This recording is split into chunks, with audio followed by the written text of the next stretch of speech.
I really do like that idea of a discomfort zone as opposed to, I guess I'd never thought about that before. Leaving your comfort zone. It's like, okay, so what's on the other side of it? Oh, it's just an abyss of scary, terrifying shit. Like I like the idea of walking towards something. Yeah. Yeah, right. And you're dancing in it. And it's ridiculous. I know that. But heck, everything else is too. Why not make up a happy thought, Because everything is hard. All right, welcome to the Growth Mixtape Podcast, and I'm your host, Bob Mathers. And just a reminder, if you know someone that needs to hear this episode, please share it with them. And if you like what we're doing here, join my 100% free Substack at substack.bobmathers.com or get the link in the show notes. Now, today we talk to Anne Bonney, an author and motivational speaker on, wait for it, comfort zones. Now, I know you're tired of hearing about them, right? Me too. I've been doing all kinds of scary shit, from speaking on bigger stages to open mic nights, and frankly, I'm exhausted. I know it's where growth happens, but at what point do I get to rest squarely inside my cozy comfort zone and just chill out for a while? Anne provides a refreshing take on this tired topic. Instead of just leaving comfort, she talks about learning how to dance with discomfort. And more importantly, how to know when it's helping us grow and when we're just exhausting ourselves. She's an amazing storyteller, and this was a blast. And you're going to leave this conversation with practical ideas on how to find the balance between growth and comfort we all deserve. Please enjoy Anne Bonney. All right, Anne Bonney, welcome to the show. Thanks, Bob. It's good to be here. Yeah, we were recommended by a friend of the program, Greg Bennick, who's been on a couple of times. And I must admit, those sorts of recommendations have not always gone well for me. But I trust Greg kind of implicitly. And so when we got a chance to talk and I did a little bit of research on the things that you're passionate about and the things you talk about, I'm like, oh yeah, okay. Thank you, Greg. I think this is exactly what I needed. Well, thank you. Yeah, I have a podcast myself, and I appreciate that sometimes you get recommendations, and after the interview, you're like, wow, okay, what am I going to do with that one? So I appreciate passing the test. I know. Well, yeah, especially when my whole thing is really just to try to stay curious. And so I'm like, when it's happened before, I think, what is it about this person that makes them think this would be a good fit? Maybe I'm just not seeing something. So I'm curious. And then sometimes I get 10 minutes into the conversation. I'm like, nope, should have trusted my gut. But anyway, that's part of the fun of it. Live and learn. The first thing that I did when I checked you out was checked out your TED Talk. And it's called Dancing with Discomfort, The Power of Seeking the Unfamiliar. And the first thing I thought about is, she kind of talks about comfort zones and growth happens outside our comfort zones and that sort of things, and that sort of thing. But my first question is, I wonder why it seems like she purposely avoided using the term comfort zone. Is that true? Yeah, I think it's something that people throw around so much that I think a lot of people don't understand what it means. And so by talking about the discomfort zone, not only does it do my typical, let's look this thing right in the face kind of approach, but it also, I start to spell out and encourage people not only to leave their comfort zone, but let's talk about actually getting uncomfortable, because I think that's such a challenge these days, because everything's so comfortable. And so getting uncomfortable becomes, not the norm. Whereas it's kind of supposed to be the other way around. So when I talk about dancing in the discomfort zone, it also brings a little bit of fun to this uncomfortable thing, leaving your comfort zone feels like, and saying, let's dance the discomfort zone. Let's get curious. Let's get uncomfortable. And it seems a little lighter than the whole leave the nest, you could die, but you'll probably be all right, Well, yeah, I mean, part of what appealed about that to me, Anne, is that I have been kind of obsessed about, comfort zones. And I read the Michael Easter book, The Comfort Crisis. And I was like, oh, yeah. And I feel like I've been trying to take on more and more scary things. I got sober 4 years ago. And so I feel like, God, I have 7 days a week to work with instead of just 4 when I'm not, drinking or recovering from drinking. So I feel like I'm trying to make up for lost time. So I'm racing to, well, this next big thing that's always scared me. And then I do that. And then I race to this next big thing. And I'm just like, really? Like, is this the only way to do it? Because this is fucking exhausting. Well, it's so interesting. I had a conversation with somebody that I just started dating yesterday about Super Bowl commercials. And he liked one and I liked the other. And it was a very interesting question of values and of question of where we each are in our lives. And the commercial that he liked was more of a comfortable, we're all on the same team, everything's great, rah kind of commercial. And mine was, let's strive for a better world. That quintessentializes what these two things were. And it as I talked to my AI chat companion about some of the differences, the world right now is a lot. And when we start trying to take on these uncomfortable things, it does sometimes feel like you're chasing, more stress and more overwhelm. So I can see what you're saying, and maybe having a minute to sit in the comfort zone and eat some Cheetos for a sec might be the right thing to do right now. We do need those breaks. We do need to just breathe and say, all right, for a minute, I'm just going to be comfortable. Okay. That's interesting because there's lots of people around me, good friends of mine. I'm not saying they're not doing uncomfortable things, but they seem really content and happy. And here's the interesting thing about it, Anne, is that if you ask me what's most important in my life, I'll say, my kids and my wife and my family and my friends. And yet these things that I choose to do that are scary, I just did a keynote a couple of days ago, and it was a bit of a new one for me. So I probably spent 200 hours preparing for it. The last 3 weeks, it's kind of all consuming. I wouldn't say I was stressed, but I worked really hard on it. And of course it went great. And so I think back about, honestly, what was really occupying my mind over those 3 weeks. 98% of the time it was that. It wasn't my friends and my family and my kids and my wife.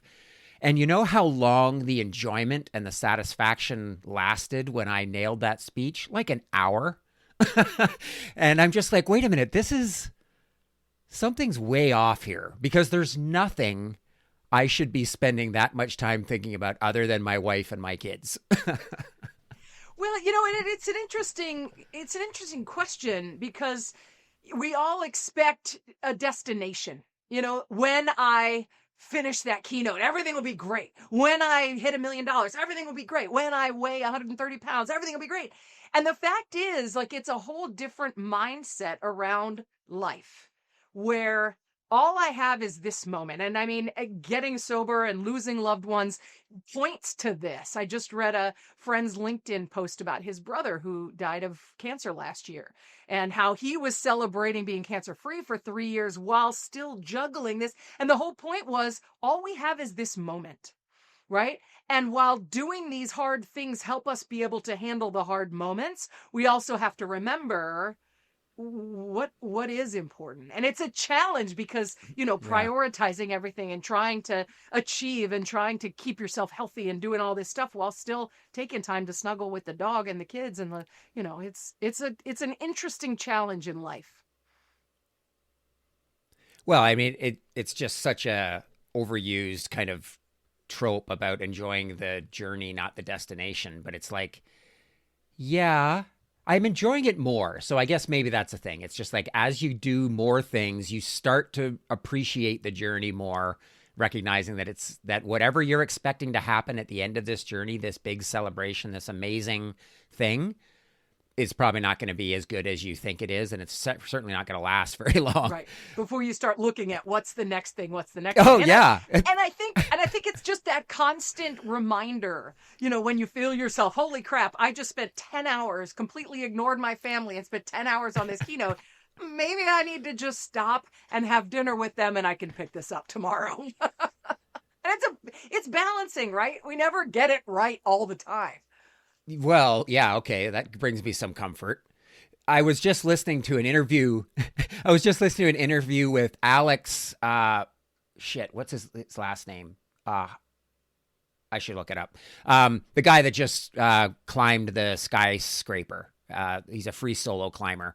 And he was talking about, it took him an hour and a half to go up the 120 floors or something. And he was talking about how much fun it was, how much he was enjoying it. And of course, to anybody watching, it seems like you would be terrorized the whole time. But there's a guy that has done it so many times that he can enjoy it. And I'm wondering, what are the things that you've had, Anne, that used to scare the shit out of you, that you've done so many times that now you really can enjoy the journey? And this is that flow state thing, right? Where when you're doing it, you can't think about anything else. And it's just amazing. What is I think being on stage and being with an audience, after 10 years of doing this speaking thing full time, I find myself so much more just being in the moment with the audience, and especially on the interactive parts where I ask them to, be a part of the conversation that we're having. It does allow me to just be in the moment, and I'm not thinking about the fact that oh crap, I have to pay my bills. Oh crap, I have that rash or whatever, I'm not thinking about that stuff because I'm just in the flow. It was a really bad example. Well, that is actually what I was thinking about, because I know you've done talking a lot, and I speak talking. I mean, professional speaking. And yep. And yeah, it's getting, I haven't been doing it as long as you, but it's getting more comfortable. And I guess it just takes reps. Like, it really just does take, because I long for the day when you reach that tipping point. You're always going to be a little bit nervous going on, but I long for the day when I start enjoying it more than I get anxious. And the funny thing is, once you start talking, you're just sort of like, you just have to give yourself up to the moment. Like, all the preparation, there's nothing you can really do. It's probably not going to go perfectly. And part of it is just learning to enjoy that discomfort, I guess. Yeah, and being in the moment. And this is another thing that I think that dancing in the discomfort zone helps you do, which is to trust yourself. The more uncomfortable stuff you survive, let's put it honestly, the more, difficult things you start to realize, okay, yeah, I'm really nervous, but I'm nervous because I want this to go well. And I've done it a lot of times. Somebody thought it was a good idea for me to do this. Let's just trust ourselves and go. And I think that's at the core of confidence, and also why I think that dancing in the discomfort zone is so important. Does that mean that the more uncomfortable things that we do, the more confident we become in not only those things, but other things that kind of scare us? And this is wholly my opinion. If anybody's got science on this, I'm sorry if I ruin it. But in my opinion, just like with everything with humans, moderation is important. What you said earlier about, I keep trying to chase these uncomfortable things and I'm exhausted. Well, that kind of says to me, all right, cool. Now it's time to back off a little, because there is that point where you're going to drive yourself nuts. And it's balancing okay, I want to go do something. I think it's recognizing that, and everybody's going to have a different line, but I think it's recognizing that comfort is supposed to be the rest that we have so that we can get back into the ring, get back to the discomfort. So I think for people like you and me, we have to remind ourselves, whoa, you can spend a day on the couch, sweetheart. You don't have to go chasing another uncomfortable thing, For other people who would rather just sit on the couch and watch the Olympics and eat Cheetos for 8 hours a day, they might say, you know what? I think it's time to go do something a little different. So I think there's personality factors, there's stage of life factors, there's what else is going on factors. So it's a constant judgment as you self-lead through this stuff. But I think more often than not, these days, humans are more likely to take the comfortable route, which doesn't necessarily serve all the time. Well, for sure. And I do want to come back to that discomfort zone, but I'm curious, before I forget, when's the last time you remember being really scared doing something? Scared? Well, extremely uncomfortable, or, whatever term you choose. Yeah. Well, so, it's so interesting. the first thing that came into my head was I did a 10-day silent meditation retreat, a Vipassana retreat, where we meditated for 10 hours a day. We didn't talk for 10 days. And driving into that retreat, I thought, there is a strong likelihood that I'm going to fail at this, which was the whole point of taking it on. I did make it to the end. I didn't go crazy. And I immediately called all the people that were like, you can't do this, Anne. And I was like, I did it. But anyway, but the more recent thing, that was in 22. The more recent thing, one of the things I'm working on right now is asking for what I need, sharing when something's uncomfortable, sharing when something doesn't work for me. And I do have a strong opinion about it. I have so long been going along with things, where I'll put up with it. It's fine. Whatever. But I'm getting to the point where I'm like, okay, that's not serving me anymore. And these are two very different discomforts. But I think it illustrates how, I've done a lot of physical things. I've done a marathon on every continent. I've done Ironmans. I've done, Kilimanjaro. I can do hard things physically. Now I'm starting to look into, where are those emotional things that I am not serving myself by ignoring? Where are those discomforts, and where's that line, and how can I improve my life and my interactions by starting to learn how to courageously speak up? So it's really, it's an interesting challenge, and these discomforts come from so many different angles. What changed that you decided that you wanted to start challenging some of those mental discomforts instead of physical ones?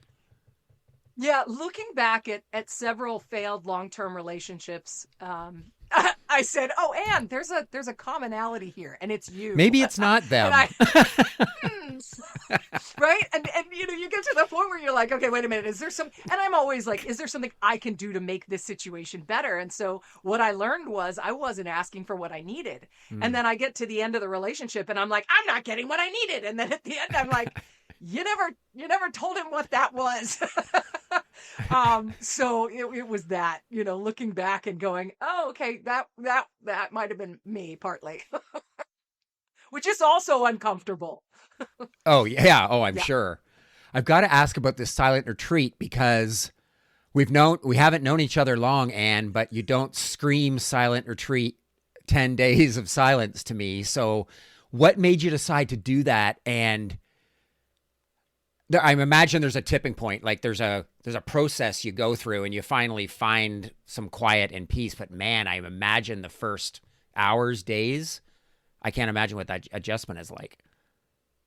Yeah, so I did it purely because of exactly what you just said. I had done the physical things and I was like, okay, what's my next edge? What's my next discomfort? What do I think I can't do? Let's go try that. And I'd read about Vipassana retreats, and it's a very, it's global, very specific process and a very specific type of meditation. I had meditated some before, but max for an hour.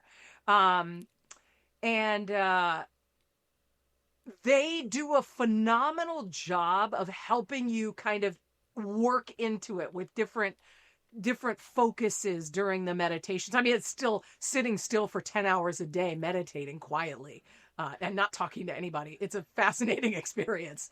They do a phenomenal job. And the first couple of days, I likened, people don't like to meditate because your brain goes crazy. And I likened it to a toddler in a department store that you're constantly like, come back over here, come back over here, come back. And I had this mental image of my brain running off, and then I grab it by the overalls and pull it back in and say, come on back, come on, for the entire time.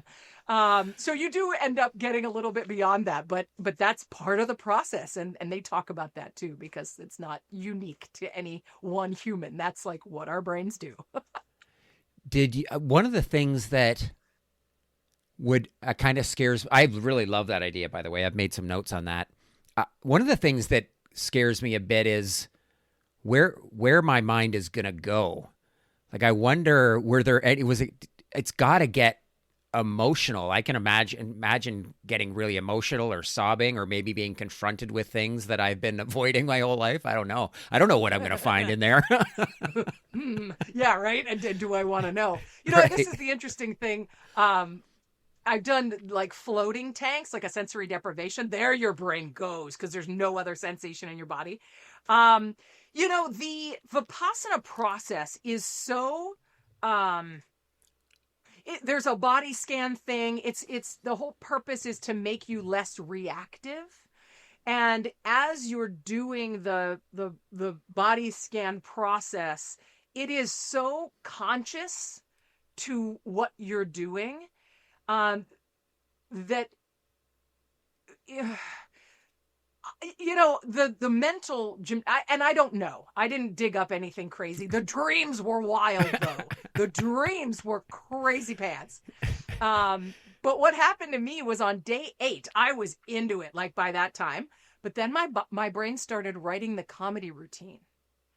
Because you're sitting in a room with 40 people who just had lunch of purely vegan food. There's gurgles and noises and all kinds of interesting things happening. My brain starts writing the comedy routine. Then I had to go and use an illegal pen to jot it all down because you can't have pen and paper. You're not supposed to.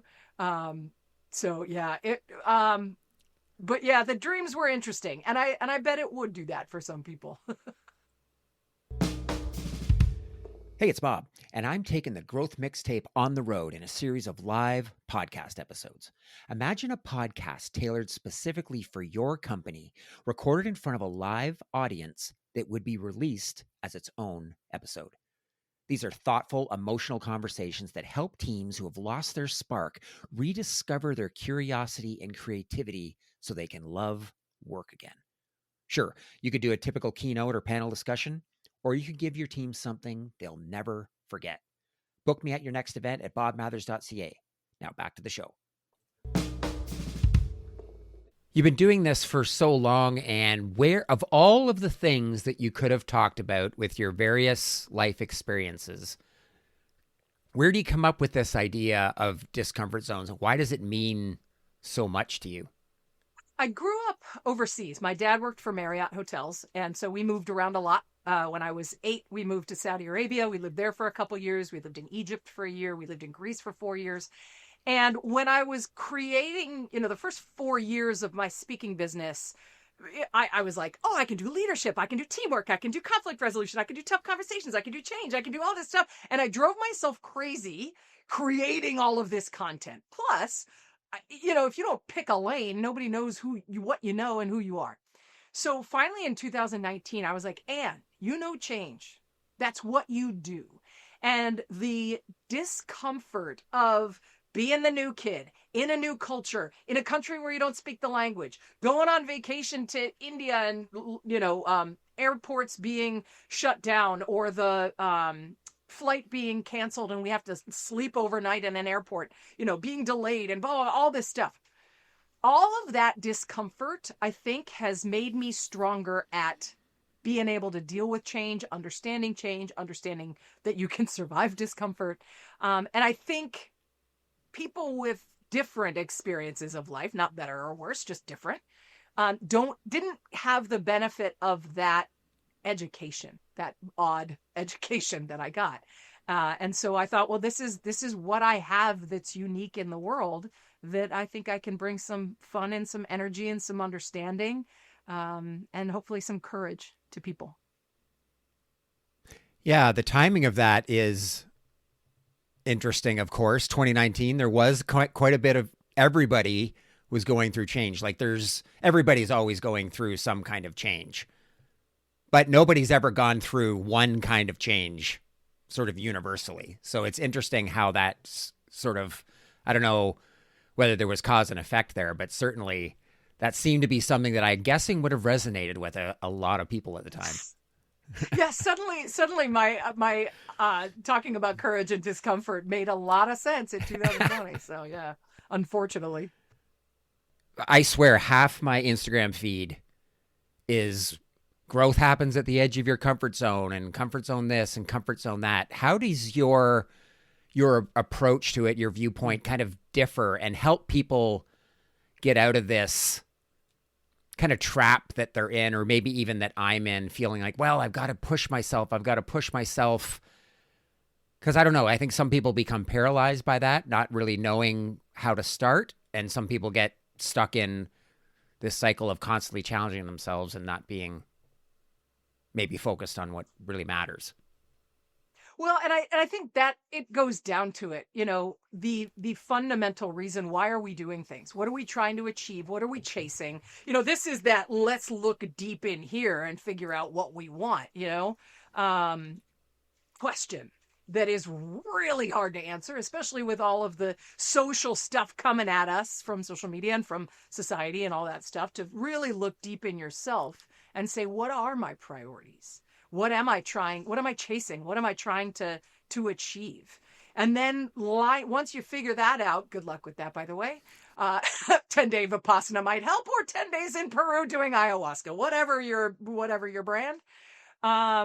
Figuring that out and then aligning your life and your discomforts with that. I mean, because again, it's not always about the 2,000 person keynote on a stage when you're terrified of public speaking. Sometimes it's about just saying, honey, I'm not happy in our marriage and I want to work together to get there. Or maybe it's, wow, I've been eating Cheetos and sitting on the couch for 20 years and suddenly I don't look like I did when I played football. I need to make some changes. This discomfort can look very, very different for different people. And, like we talked about earlier, phase of life, what else is going on, all of that stuff plays in. But I think it goes down to that fundamental motivation of, what am I chasing? Why do I want it? And does that align with where I'm trying to go with my life? And then picking the discomfort that you want from there. Yeah. And when you were talking about all the physical feats that you've done, it also makes me reflect too on the discomfort that we choose versus the discomfort that's kind of thrust upon us by things that happen in our life beyond our control. And it's like, so one interesting question is, so maybe we choose the discomforts to distract ourselves from the deeper discomforts we're running from. That's really interesting. I hadn't thought of that. I don't know. Have you ever thought about maybe some of those physical, crazy things you were doing to challenge your body? Maybe there was some other things that you were avoiding? In my case, no. I think the comfort was me avoiding the important things. I was seeking the comfort of that. I found all those physical things really fun. I loved having the goal. I loved the social aspect of the training and the races, and Kilimanjaro I did with two really, really good friends. And we had, just that whole social bonding moment of suffering through things together. I don't know. I really enjoy that. And that bond that doesn't last just an hour, that lasts for a really, really long time. But to your bigger question of, do we sometimes chase these things to avoid things? Absolutely. Is that I need to achieve this? I need to have that medal. I need to have that, accolade from this person, motivated by something other than true self-improvement and self-fulfillment and self-satisfaction and self-growth? Is it motivated by, like, I want this external thing, and then we realize, oh crap, that doesn't give it to me. Like me being comfortable not saying what I needed. It was for other people, not for me. I have thought about that too, because when I started focusing more on public speaking, I was like, is this really for me? Is this a way for me to live out my adolescent rock star dreams? I want people to clap and tell me how great I am. Or is it really about trying to be of service and helping people? And I believe it is to be of service, but I'm not oblivious to the chance that there still might be a part of me that still just wants people to tell me how great I am. Yeah. And it could be both too, which is not terrible, and Right. and it's always questioning. It's always that why am I doing this? Especially when it is extremely uncomfortable like that. And you have to spend 200 hours, I've found that, like, marathons, I've done 30. I finished my last continent, Asia and Australia, I did in fall of 24. And I walked away from it going, all right, cool. I don't ever have to do a marathon again. I don't have anything to prove. And people are like, oh, but you could. Oh, but you should. And I'm like, why? I don't want to. As soon as it stops being fun, I'm like, I'm out. So it's, and some could say that there's a problem with that, but that's another podcast. It's thinking about what is deeply under there, because if it is that uncomfortable, you got to have the payoff and it's got to be worth it, which helping other people is a pretty good payoff. I want to come back to the idea of kind of the discomfort we choose versus the stuff that just happens to us, because one of the things that I think about, and this isn't a novel idea, and I'd love to get your take on it, is I'd love to think that the discomfort we choose, choosing to do things and pushing ourselves to do things that scare us or things maybe that we thought we'd never do, does prepare us for the things that we have no choice in. One example is me and my friends. Like, a lot of us are I think it's called like the sandwich generation. So we've got kids that are growing up, they're in their early 20s, and we've also got parents that are suffering from dementia, the health problems, they can't live on their own. And honestly, this is something nobody prepared us for, or maybe people were talking about it and I just wasn't listening. But we all seem to be completely unprepared for this. And I don't know that, pushing myself outside my comfort zone makes me more resilient in dealing with this, but I love to think that it does. And I just wonder how you think about those two kinds of discomfort. I think it does. I can't not believe that it does. Right. Me too. The whole thing with change is unknown. The whole thing that scares us about change is there are a lot of unknowns. Our brains are programmed to go towards known certainty, safety. We've survived it before. We'll probably survive it again. Please just don't change anything, right? And because those unknowns are so uncomfortable, that self-trust that I talked about earlier is vital. And this is one of the things I try to do in my keynotes is I normalize the discomfort. That's why I talk about the discomfort zone. So you're headed towards something rather than leaving something, right? I try to normalize that discomfort so people, again, are able to say to themselves, I've danced in discomfort before. I don't know what's going to happen right now with my mom and her cancer, which we just finished with last December. Meaning she's done with cancer treatment. I don't know what's going to happen, but I've survived things that are unknown before. It's being able to have that conversation with your brain, because your amygdala is trying to keep you alive. And so it's trying to keep you towards everything that's known and telling you everything that's going to go wrong when you're moving towards unknowns, which is where we freak out when there's a situation that we're like, I don't know what to do right now. And so to have that thought, that intentional thought process, right? Thoughts are random, thinking is not. When I'm thinking, okay, this is uncomfortable because I don't know what's going to happen. Here are the tools that I've built up over the last 52 years to be able to deal with this. Let's go. When I don't have the ability to do that intentional thinking, I spin out in the narrative that my amygdala is feeding me, because my brain is built to keep me alive, not happy, not satisfied, not fulfilled, not calm, alive. And so when we have that knowledge and feel that emotional panic, when we're able to think intentionally and say, all right, this is really uncomfortable because I don't know what's going to happen and I don't like it. Okay. I've done hard things before. I'm probably going to be okay. Let's just keep stepping. And when we have that skill, then we're able to move through that really shitty life stuff that we don't want, that we never asked for, that we wish we, never had to deal with. But here we are. What are we going to do? I really do like that idea of a discomfort zone as opposed to, I guess I'd never thought about that before. Leaving your comfort zone. It's like, okay, so what's on the other side of it? Oh, it's just an abyss of scary, terrifying shit. Like, I like the idea of walking towards something. Yeah. Yeah, right. And you're dancing in it. And it's ridiculous. I know that. But heck, everything else is too. Why not make up a happy thought, Because everything is hard.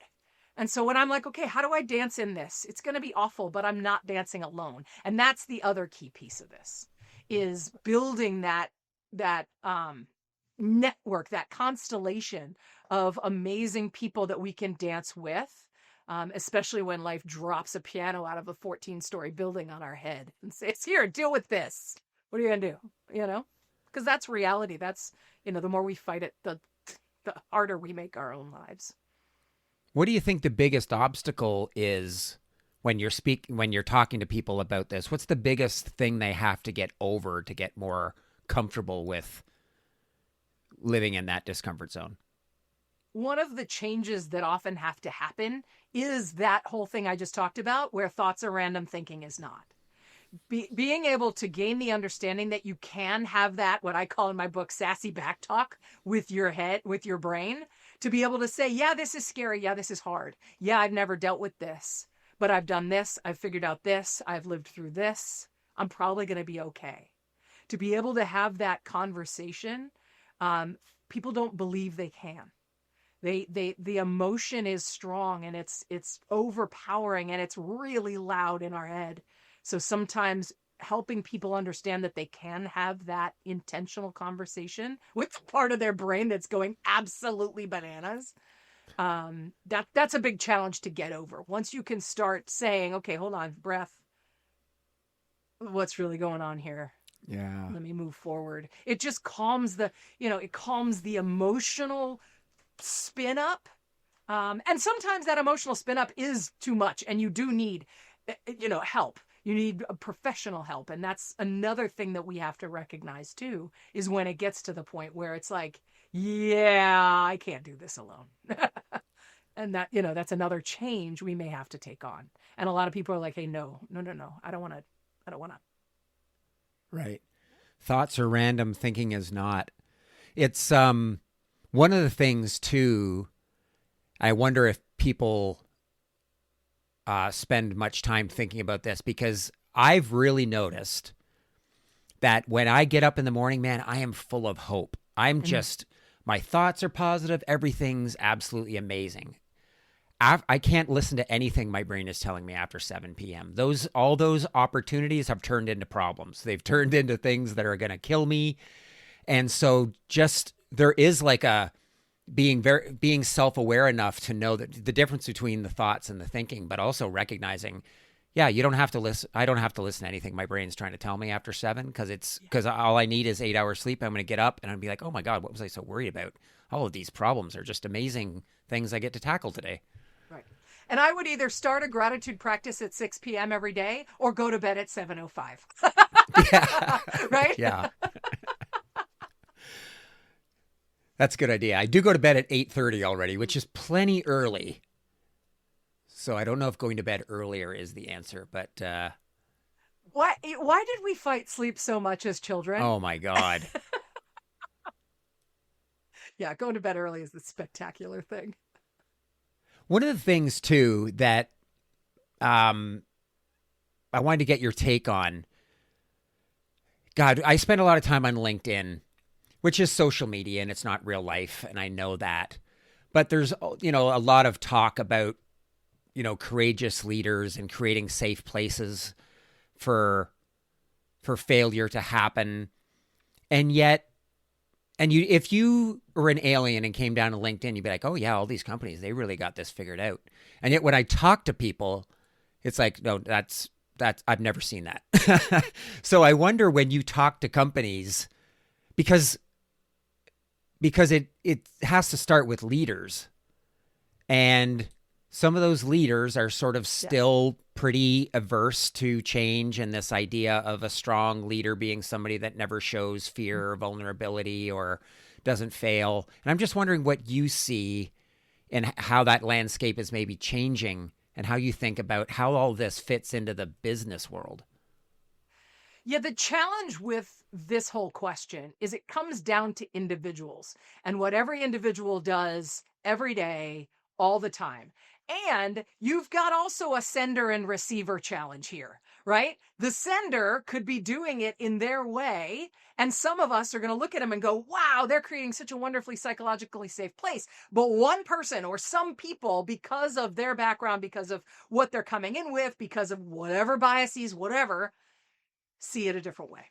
And so one of the biggest challenges of actually getting a company that actually is a psychologically safe place is navigating the individual human aspect of that, because everybody's got different lines of where safety exists, and it's also a moving target. So I think one of the things that do I think many companies are doing it well? I'm actually impressed a lot. The way I judge it is by how interactive people are when I walk in the room. Strange lady with crazy red hair. Who is this she? Who is she? When I ask a question to the group, how many people are willing to participate? How much conversation is there before I start? How much do people smile at me when I walk in the door? That tells me how much people feel good about where they are, which gives me a hint towards that. There's always going to be challenges, and overall, I really like working here. I tend to see that quite often. Now, is that because I'm getting hired by companies who value employee first education and training and empowerment and all that stuff? Probably. So do I have a good view of it? No. I have been called by executives like, you need to come in and fix our warehouse floor. And I'm like, okay, cool. Like, can I talk to your leaders? Blah, blah, blah. No, just fix the floor. I'm like, that's not going to work. I'm not going to take your money because you're going to hate what I do because it's not going to work. Yeah. And I've been in those environments too. But again, I think that constant understanding of the top leadership, that a focus on the employee is going to create that space, which is going to create great business. It's going to create people who are courageous enough to innovate, who treat each other well, because they're feel safe enough, seen enough, and supported enough to be able to take the emotional risk of courageous collaboration. And that's a big fat nut to crack. But when it's done well, whoo! I work with a hospital system down in Southern Florida. I've gone there twice, and they're bringing me back again for a third keynote, which I'm absolutely over the moon at, because every time I walk in there, it's like I'm walking into a family reunion. Everybody's hugging each other, and they're bringing, who are you again? Come here, and a lot of times I walk in and I'm just the stranger, So it's so exciting when it happens. Because again, people are willing to innovate. They're willing to, point out the problems and in a tactful, respectful way. It's an exciting place to be. Yeah, we do have a kind of a selective view on the world because, like you said, you're talking to people that care about the same things that you do. And so nobody's going to reach out to you typically if they don't care about those things. And sometimes it works on the opposite side as well, because people don't reach out to me when everything is amazing. They reach out to me when things are kind of falling apart and, their team is struggling and everybody's overwhelmed. And so I get that view of the world, and somewhere in the middle is where most people live. Right. Or on the outsides. Yeah, right. But the beauty is, I think the conversation is happening, and the fact that it's on LinkedIn, yeah, we're seeing it a lot, but that message is being amplified, hopefully to inspire those who aren't, to say, oh, maybe I should look into this. And that's the key. There is no destination, right? We're constantly working on this. It can fall off, it can come back. And it's just constantly thinking, what's actually happening in my company and how could we continue to improve that today? If there's one thing you wanted people to leave this conversation with, Anne, about moving towards discomfort, like how do people get started? It's looking at where's your line. What is uncomfortable for you right now? And if you were to like jumping out of a plane, if you're not looking to be a skydiving instructor, that may not be the right place to start, but sometimes it's just, how do I learn how to have a conversation? How do I look into changing my lifestyle so I don't have another heart attack? It's looking at where is your life right now could be better, and what could I do differently that probably is going to be a little uncomfortable, but that would impact that. And the other thing we haven't talked about, Bob, is self-efficacy, which is one of my favorite things. And it's the belief that I can do something to make this situation better. I have some agency here. And when we talk about resilience, self-efficacy is a huge piece of that. I'm not waiting for the world to get better so that I can be happy. I'm saying, what can I do to make it better? And I also believe that not only do we get better at the discomfort as we do uncomfortable things, but we build our self-efficacy. And when it comes to a high that lasts longer than an hour after a keynote, but it's that high that says, ooh, I can do hard things. That self-efficacy is massive in being able to dance some more in the discomfort. Sorry, I went totally off topic, but I got excited. No, that's not off topic at all. I love this idea. I think I read it first in a book by David Goggins, this crazy Navy SEAL guy that's done all these extreme like marathons and stuff. And he talked about the cookie jar, where you have this, it could be a physical cookie jar, and you put in it Post-it notes. And on every Post-it note, you write a time where you fell down and got back up, or a time somebody underestimated you and you proved them wrong. And now, of course, full disclosure, I've talked about a lot of people, talked to a lot of people about this. I've recommended people do this. I haven't actually done it. But if you ask me right now, what are some of the, big things you've done in your life? I could probably come up with 3 or 4. But if I made it a practice of adding things into that cookie jar, there'd be 40 or 50 things in there. And it's just amazing how quickly we forget about the amazing shit that we've done. And so something big comes up, we're like, oh my God, I can't do this.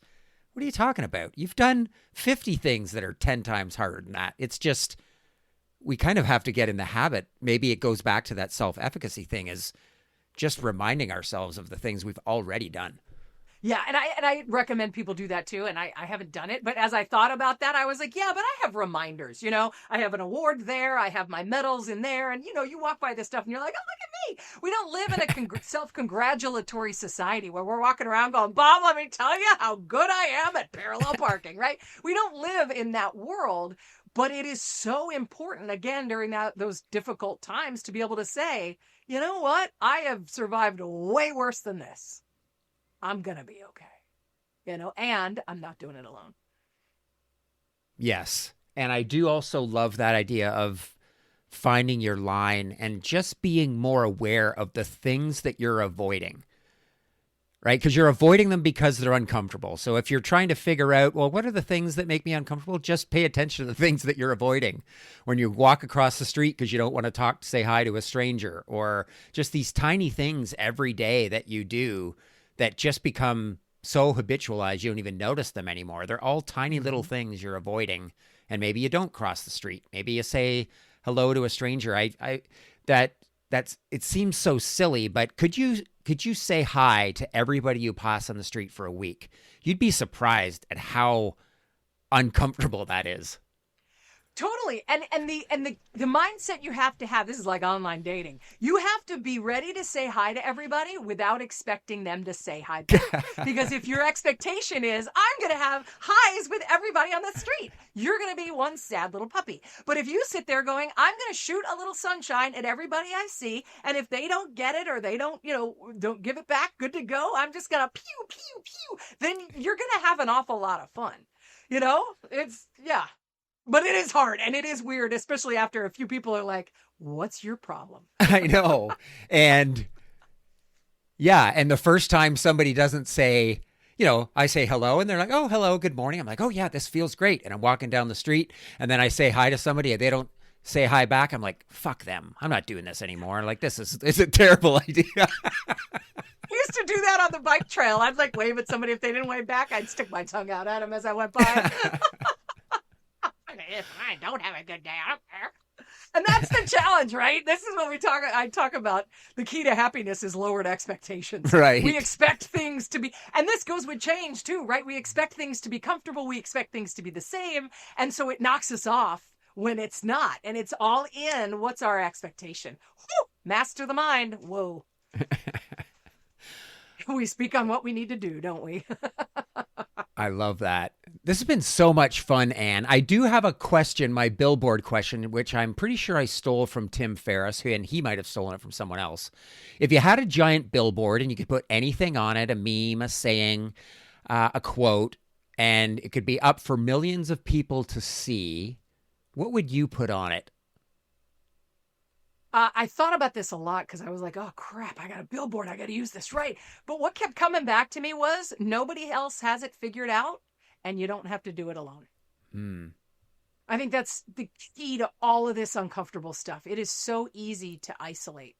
when we're dancing in the discomfort zone, and it's a whole lot more fun, even though it's awkward, it's weird, and it's uncomfortable. And when we're not dancing alone, it just makes life so much better. And that is maybe one of the best kind of billboards I've heard yet, Anne, because it really does feel like we're in this alone. And, if you spend a lot of time on social media, it doesn't help because it makes you feel like everybody's got the answers but you. But as soon as you start talking to people about this, like, oh my God, yes, me too. I'm so glad we're talking about this. It's like nobody has this figured out. Everybody is scared and uncertain and insecure all the time. Yeah, totally. I had a guy on my podcast who deals with executive burnout, and he went through it. And his quote was, "A problem shared is a problem halved." Oh, right. Like cut in half. And I was like, that is so true, because somebody be like, yeah, I totally feel it. And like, oh, I'm not alone. Boom. Even if that's the whole conversation, everything's a little bit better. Man, I love that. I've taken a whole bunch of notes here, Anne. This has been, I'm really going to have to thank Greg, because these conversations, if you're open to them, seem to find me when I need them most. And this was just something that I've been struggling with lately. I hope people love it as much as I have. If people want to learn more about you, and where can they find you? Yeah, yourchangespeaker.com is my website. AnneBonney.com will also get you there. You can also just go to Google and go Anne Bonney. But you'll also get a lot of stuff about a pirate, which is kind of fun. But I'm not the pirate. I'm the redhead. So you'll find that. That's been awesome. Thank you so much for this, Anne. I really owe you one. Yeah, no, please, Bob. This is a pleasure. Thank you. The Growth Mixtape podcast with Bob Mathers is produced by Bespoke Projects. Music by Jean-Michel Walter Cronkite. If you enjoyed this episode, please take a moment to follow and rate us. When you do this, it helps to raise our podcast profile so that more people can find us. If you want to connect, you can find me on LinkedIn using the link in the show notes.